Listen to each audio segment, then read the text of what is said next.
Olá, meus amigos do Clube Ludovico, tudo bem? Sejam bem-vindos a mais um resumo que eu preparei para vocês de um dos nossos livros, né? Esse é um dos meus favoritos desde que eu entrei para o time, que é o livro do Roger Scruton. Na verdade, é uma entrevista com ele, é uma biografia escrita a partir de uma entrevista com ele. Então, é conversando com o Roger Scruton, tá? E deixa eu mostrar melhor para vocês aqui o livro, peraí, assim, ó. Conversando com o Roger Scruton. Ele é do Mark Julie, que é um pensador irlandês, né, e conservador, que foi até a casa do Scruton para conversar com ele e escreveu então posteriormente a partir da entrevista esses capítulos. Ele o Scruton, só para vocês saberem, ele nasce em 1944 e vai morrer em janeiro de 2020. Esse livro foi escrito durante 3 dias de março de 2015 na fazenda Sunday Hill, lá do próprio Scruton, né, que era a residência dele em Wiltshire, na Inglaterra. Ela foi traduzida pelo português por nós, pela primeira vez e única, tá? É, e a gente publicou esse livro no Natal de 2023, né? Foi o livro final aí de dezembro para 9 primeiros dias de janeiro. Então foi de 23 para 24. Repito, foi um dos meus favoritos. Eu li com muito gosto o livro inteiro mais de uma vez, tá? E acho que vocês vão ter aqueles que se interessam por conservadorismo, aqueles que se interessam pela biografia de filósofos, de escritores, de pensadores, e também aqueles que se interessam pela história do século XX vão tirar enorme proveito disso aqui. Para vocês terem ideia, além de ser político do campo conservador, eu também sou da área da filosofia, né? Eu trabalho como professor e coordenador num curso de filosofia da Uniítalo, né? Do Centro Universitário Católico Ítalo Brasileiro, e ao mesmo tempo sou professor de História do século XX na Faculdade de História. Então, assim, esse livro para mim é um dos mais especiais do Clube Ludovico, um dos melhores que eu li nos últimos tempos. Ele é organizado em 14 capítulos, tá? Que ele vai da infância até os últimos anos dele. Naturalmente, ele vai viver, ele vai superviver. Ele vai viver mais 6 anos para além das últimas notícias que a gente tem aqui, mas até 2015 a gente tem uma ótima referência. Passa por toda a sua formação intelectual, por sua carreira acadêmica, por várias de suas polêmicas, né, que de fato houve perseguições, houve polêmicas dentro mesmo do Partido Conservador, houve polêmicas com indústrias, né? A indústria, por exemplo, que pedia para que ele fizesse uma propaganda e essa propaganda era mal entendida. Então, assim, tem muita coisa que acontece aqui que vocês vão ver que é interessante. Deixa eu resumir brevemente para vocês, lembrando que os resumos, embora não substituam a leitura do livro, eles te ajudam. Te ajudam de repente, aí é um capítulo de que você mais tenha gostado aqui na minha exposição. Ele te ambienta, né? Você já faz parte do clube de me ouvir aqui resumindo esses capítulos. Essa é a ideia desses resumos, essa é a ideia desta aba, essa é a ideia desta vivência que a gente tem aqui no clube. Mas, ao mesmo tempo, ele facilita a leitura posterior e para aqueles que já leram, é uma espécie de leitura comentada minha, de uma conversa comigo. Pode ser que eu repita livros em algum momento, que eu faça aprofundamentos, que eu volte a eles, e também eu lhes aviso que eu já fiz uma live sobre este livro com o Daniel Silva. Daniel é um amigo meu que estuda em Buchan, na Universidade de Buchan, onde, por último, né, o Scruton lecionou num mestrado lá em Buchan, então alguns de seus discípulos estão lá, uma aluna e um aluno dele muito notáveis estão por lá, outros interlocutores, e o nosso amigo Daniel fez mestrado lá e ainda trabalha lá na universidade, então ele tem uma vivência muito próxima desse âmbito intelectual. A gente sabe que a relação mestre-discípulo é algo sobre o que se fala pouco, mas a bem da verdade, a transmissão de certos hábitos, a transmissão de certos métodos, de certos conceitos se dá melhor, isso é dito desde Sócrates, pela convivência, e o Scruton acreditava muito nisso. Então foi interessante, essa live está no meu perfil do Instagram, e vai ficar por algum tempo. Estamos aí em maio de 2025, mas eu vou tirar, acredito que em junho ou julho, tá? E com autorização do Daniel, eu vou colocá-la aqui só para vocês, vai ser exclusivo. Se o Daniel não autorizar, daí sinto muito, mas eu vou fazer outras lives com ele aí, fiquem ligados no meu perfil nogueira.r lá no Instagram. Vamos lá, então. Ele fala da infância no primeiro capítulo, né? São 14 capítulos, já disse, e as origens familiares dele, ó, primeiro capítulo, Infância e Cambridge, tá?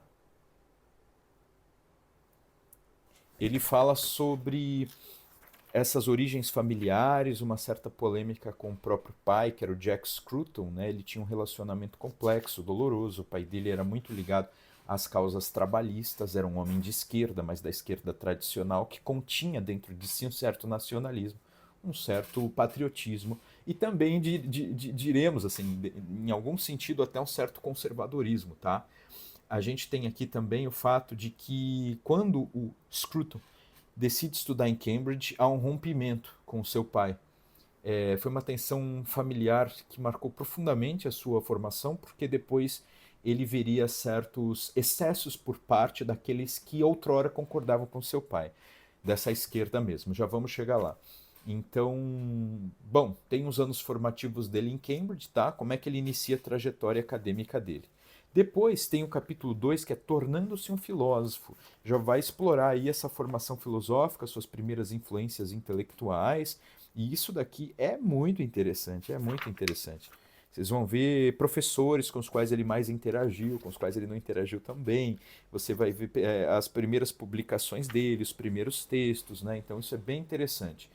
É, vai ver que ele constrói um caminho muito próprio, mesmo diante aí de uma ambientação no contexto da Academia Britânica da época, tá? Então ele já se mostra bastante independente, discute aqui suas próprias influências, tá? Suas influências filosóficas e começa a desenvolver uma abordagem mais distinta que depois vai caracterizá-lo como pensador original, tá?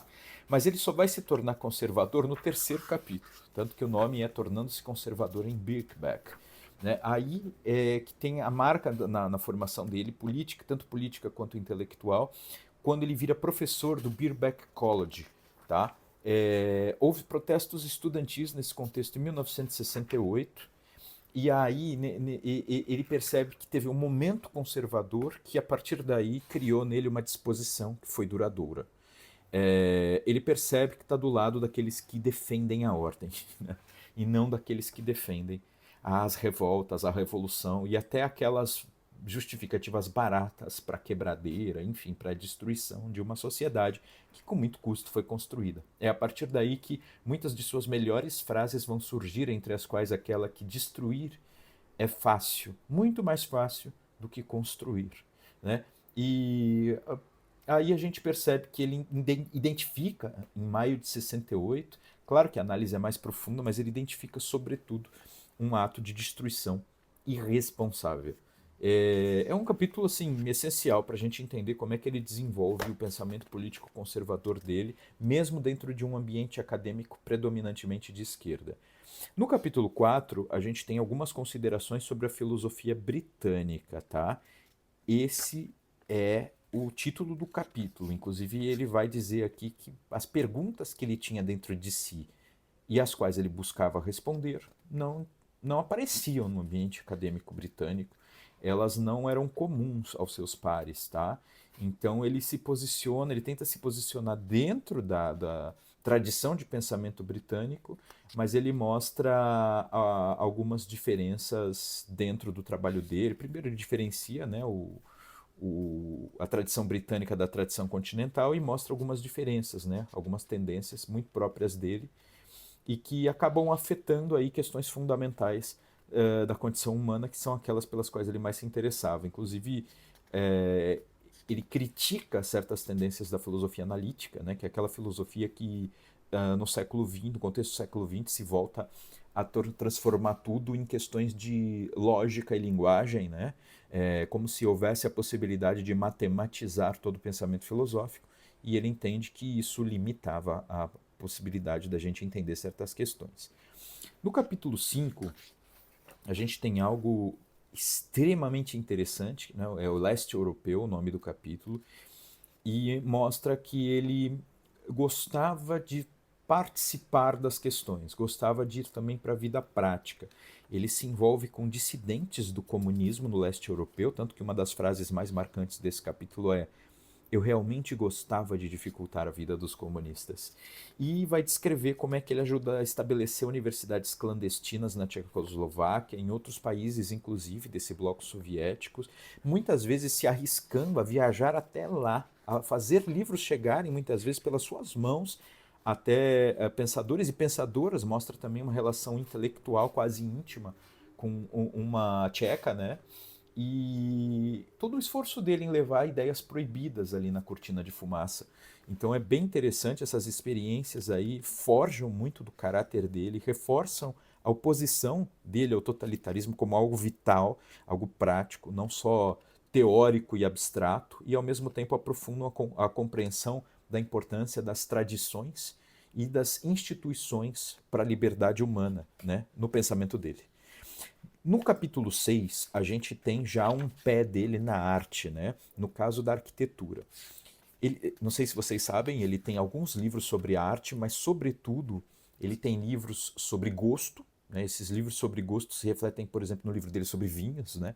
Que ele estuda o gosto, mas ele também trabalha o gosto nos livros sobre música e sobre arquitetura. Então, o capítulo seguinte é Por que Arquitetura? Que é um tema sobre o qual ele escreveu. Né? Ele escreveu um livro inteiro sobre arquitetura, deu muitas palestras, inclusive participou do governo britânico em alguma medida, num departamento que se voltava à preservação da arquitetura tradicional e a um certo combate, né, a um evitar a prevalência, né, de edificações modernas. Então, inclusive, uma das frases características aqui é: a arquitetura vai para além do balcão, para além do galpão. Então, assim, ele aqui mostra aspectos de seu pensamento estético, discute como é que a arquitetura moderna falha em criar espaços humanos significativos e confortáveis e acolhedores, como a beleza arquitetônica está intrinsecamente ligada a valores culturais e sociais, ou seja, quando a gente observa um ambiente urbanístico e arquitetônico, a gente não está só pensando em utilidade, mas eles representam, né, uma vez que são feitos por humanos, conceitos. E esses conceitos se refletem na gente pelo gosto ou desgosto, pelo bem-estar ou mal-estar, e não só quanto a questões de utilidade, de quanto comporta de gente, de que tarefa vai ser executada ali. Então, assim, vai para além disso, né? Então, ele fala muito da necessidade de certa continuidade de tradição, daquilo que foi sendo construído e descoberto, a importância do detalhe na arquitetura e na estética em geral. Como eu disse, critica a ruptura com o passado que caracteriza o modernismo, tá? No capítulo 7 ele fala de sexo, né? O porquê sexo. Também não sei se vocês sabem, existe um texto dele que se chama Desejo Sexual, tá? Que foi traduzido aqui no Brasil por um amigo meu, inclusive o Marcelo Gonzaga, na Vídeo Editorial, que é o Desejo Sexual, um baita volume, e aqui ele explica por que isso foi um tema para ele, tá? Ele apresenta uma visão de sexo como algo muito pessoal, é profundamente pessoal e interpessoal. Então, tudo aquilo que abstrai a pessoa inteira da relação sexual lhe parece já um problema, uma banalização, que é o que acontece na cultura contemporânea, que é o que acontece com a pornografia, tá? Então, ele acha que a dimensão moral e existencial da sexualidade humana precisava ser resgatada. E aí ele defende aí essa ideia de sexo como uma relação de reconhecimento interpessoal que transcende o mero prazer físico. E é engraçado que uma das frases que ele diz aqui como é que é? Obviamente é um tema que interessa a todos. Né? Então foi bem interessante a maneira com que ele lidou com esse tema. Agora a gente está entrando aqui na página 141, no capítulo 8, já partindo de Birkbeck para Boston.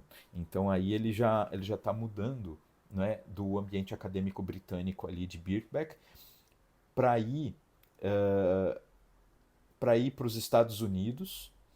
E ao mesmo tempo, assim, nessa ida para os Estados Unidos, ele conta todos os detalhes dessa viagem, desde a procura por uma casa ideal, desde o que se passava pela cabeça dele como impossibilidade de encontrar certas coisas no ambiente acadêmico britânico. E aí ele vai detalhar também as dificuldades pelas quais ele passou, não só os perrengues pessoais que estão narrados aqui, mas também os acadêmicos e as dificuldades que ele passou por causa das posições políticas conservadoras, mas como ele encontrou posições para desenvolver seu trabalho ali no interior, né, dos Estados Unidos. Primeiro ele vai para Boston, depois ele vai para o interiorzão mesmo. E aí a gente vai ver como é que ele vai estabelecendo uma vida nos Estados Unidos, que continua para um próximo capítulo, né? Aqui ele tem um período que marca uma transição na qual ele aos poucos vai se afastando dos parâmetros da academia tradicional para exercer um papel mais como intelectual público, né? Você vai ver o capítulo seguinte, o nono, que é Fazenda e Família. Daí ele vai falar sobre a vida rural, a vida familiar que ele gostava de cultivar, né? Então, a mudança para o campo, a experiência de administrar uma pequena fazenda, como isso interfere no pensamento dele, ao mesmo tempo na vivência da comunidade, né? Como é que isso vai também se refletir na visão dele?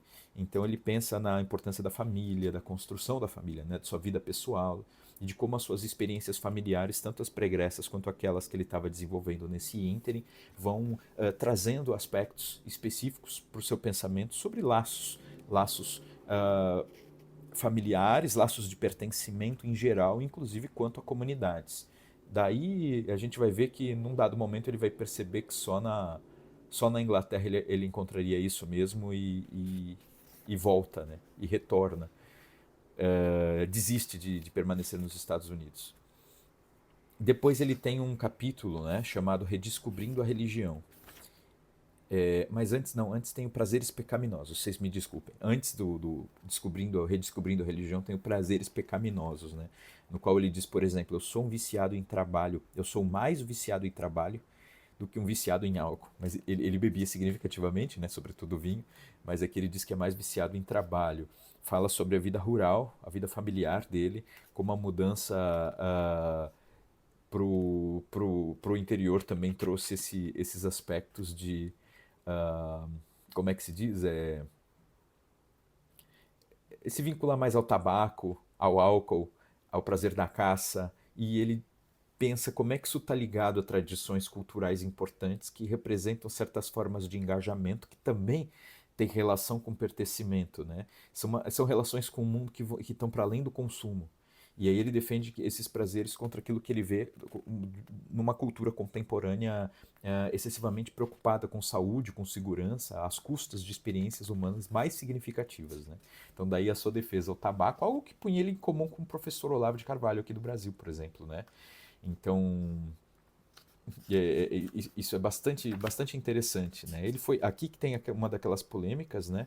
Que ele foi acusado de ter sido recebido dinheiro de uma empresa japonesa de tabaco para poder dizer essas coisas e ele se defende. Ele diz não, que ele já pensava isso, era assim e o dinheiro veio tipo, como consequência, mas ele queria manter meio que discrição, mas é isso, houve essa polêmica. Que mais? Aqui que ele escreve o Bebo Logo Existo, que é o seu livro sobre vinho, que tem uma tradução para a língua portuguesa, acredito que já é esgotada. E é isso, vamos lá para o próximo, né? Capítulo 11, Redescobrindo a Religião. Ele diz: eu acho que esta vida é provavelmente o suficiente. Ele redescobre a religião, mas ainda assim com bastante ceticismo, tá? Ele não cresceu num ambiente religioso, não foi criado como religioso. Ele descreve que reconheceu a religião na maturidade, a importância da religião na maturidade, foi redescobrindo a importância da religião, reconhecendo, na verdade, a importância da religião, particularmente do cristianismo, né?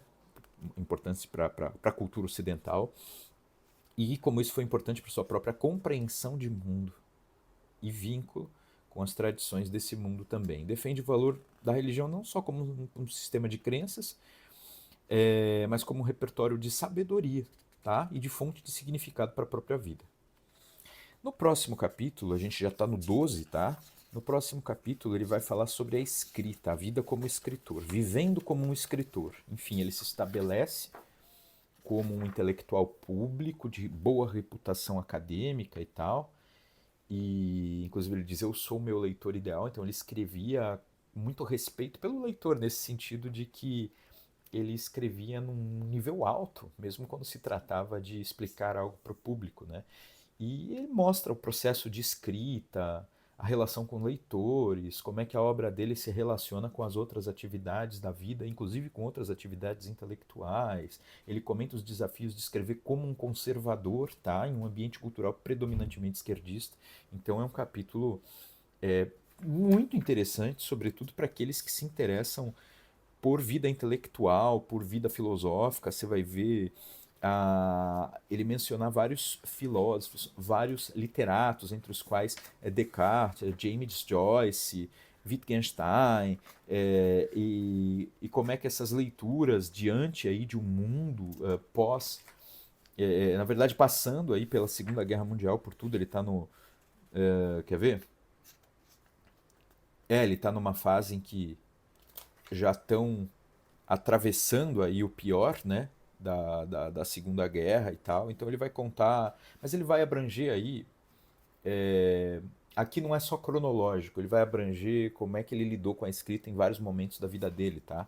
Então por isso que a gente vai ter um atravessamento dessa ordem cronológica aqui. De qualquer maneira, ele desenvolve bastante como é que ele se cria como escritor. E parte disso é porque ele passou também para o jornalismo, tá?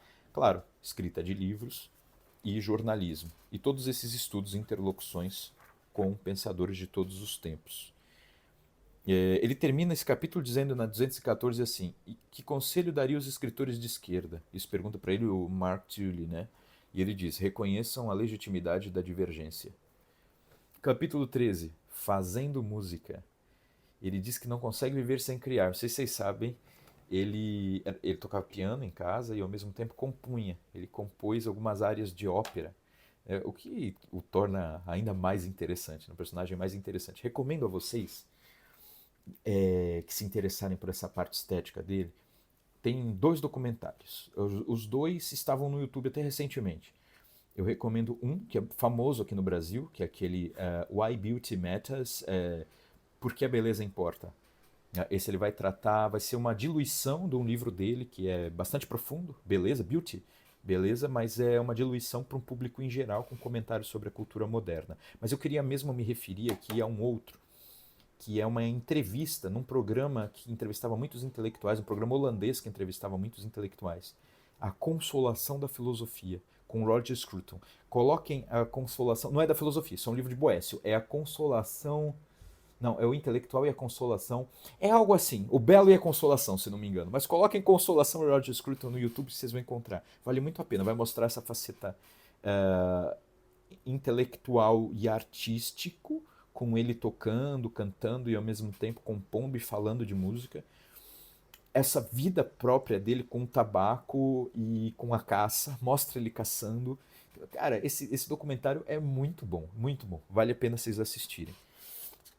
Aqui no Fazendo Música, então, ele vai explorar essa paixão pela música, discutindo a importância da música em todos os períodos de sua vida, como ouvinte, como compositor amador, e a experiência da música como absolutamente importante para a sua compreensão estética, tá? Que mais? Ele vai defender uma compreensão da música como uma forma de conhecimento e experiência que não pode ser reduzida a outros domínios da vida humana. Não sei se vocês lembram, o Clube Ludovico já publicou, tá? Um livro sobre música como arte, seu livro Música como Arte. Ele tá no clube. Aqueles que entraram depois e não receberam, vejam se tem na loja para comprar. Se não tiver, pelo menos eu lhes prometo um resumo dele. Até como ele já parece que está esgotado, se não esgotou tem poucos, então corre lá se você quer. Eu vou fazer um resumo mais detalhado dele, tá? Então fica a promessa aí de um resumo dele um pouquinho maior do que meia hora. Beleza, vamos para o último capítulo então, 14º, chamado de Aceitação, né? No qual ele trata da aceitação gradual do Scruton pelo establishment intelectual britânico. Nos últimos anos lá da vida dele, né, na medida em que ele, depois de décadas de marginalização, as contribuições dele começam a repercutir, a ressoar, a receber reconhecimento. E ao mesmo tempo, isso faz com que ele receba um reconhecimento extraordinário e inesperado no mundo todo, no Brasil inclusive, e que levam a rainha a considerá-lo como merecedor do título de Sir, que é o cavaleiro, que ele recebe em 2016. Então, embora a entrevista termine em 2015, o Mark Julie ele vai escrever por um tempo mais, antes de publicar esse livro, e retrata isso aqui. Tá? Então ele é nomeado cavaleiro em 2016 e aí ele discute como é que lidou com críticas e controvérsias aí ao longo da carreira, tá? O livro foi publicado justamente em 2016. Então, os temas principais que vocês vão encontrar nesse livro são, naturalmente, o conservadorismo filosófico a partir do filtro do Scruton, como isso nasce no coração dele. É bastante vital, bastante claro que isso nasce não só de leituras, não só de um vínculo inconsciente e irracional, não só de eleições, de coisa política, prática, mas, sobretudo, de experiências fundamentais da condição humana e de um indivíduo em especial, né, no caso dele. Então, assim, o conservadorismo filosófico dele que vai ressaltar a importância de tradições, de instituições, de práticas milenares que evoluíram organicamente durante o tempo, em oposição a projetos políticos baseados em teorias abstratas, aventureiras e muitas vezes sanguinárias. Isso deriva de uma observação individualíssima e pessoalíssima. Todas as questões relacionadas com a beleza, né, em geral, com estética, com música, com o gosto do paladar mesmo, com arquitetura moderna e clássica, a banalização do sexo. Então tudo isso vai aparecer também. A banalização do sexo já entra mais num lado de crítica, né? Crítica cultural, crítica à cultura contemporânea. Aparece também que ele critica bandas, né? A música moderna, a música contemporânea. É, o anticomunismo dele vai ficar muito claro como um anticomunismo prático, vivido, um anticomunismo que mostra ele arriscando a própria pele contra o totalitarismo comunista em voga, tá?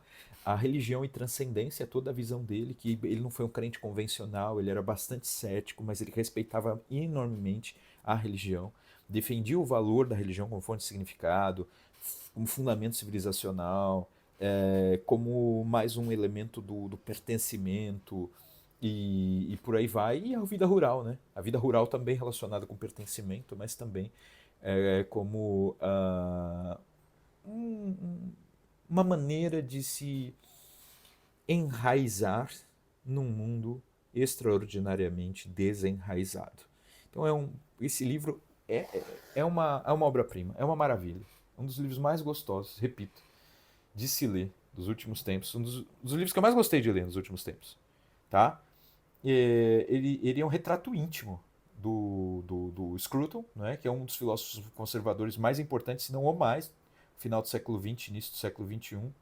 E por meio dessas conversas com Mark Tully, o leitor vai compreender melhor as ideias do Scruton, os insights, de onde eles surgiram, as experiências pessoais que influenciaram o pensamento dele. E é uma introdução também muito acessível à obra dele. Para quem ainda não mergulhou na obra dele, é uma introdução maravilhosa aí, um complemento também valioso para aqueles que já estão familiarizados com os outros livros dele. Um complemento maravilhoso e é um gosto, né? É um prazer. Esse livro por si só uma delícia de ler. Então, recomendo a todos os que ainda não leram. Esse livro está na estante de vocês, que são do clube, que entraram no clube antes do Natal de 2023 para 2024. Aqueles que não o têm e são do clube podem comprar na loja, tá? E, se possível, assistam a live de que falei, senão eu vou tentar trazê-la para cá. E se não for possível, como eu disse, talvez eu volte a aprofundar o livro em outros momentos futuros. Porque isso aqui mostra o que é a vida, né, de quem lê muito, de quem pensa e de quem fala em voz alta aquilo que está pensando. Então, um abraço e até a próxima.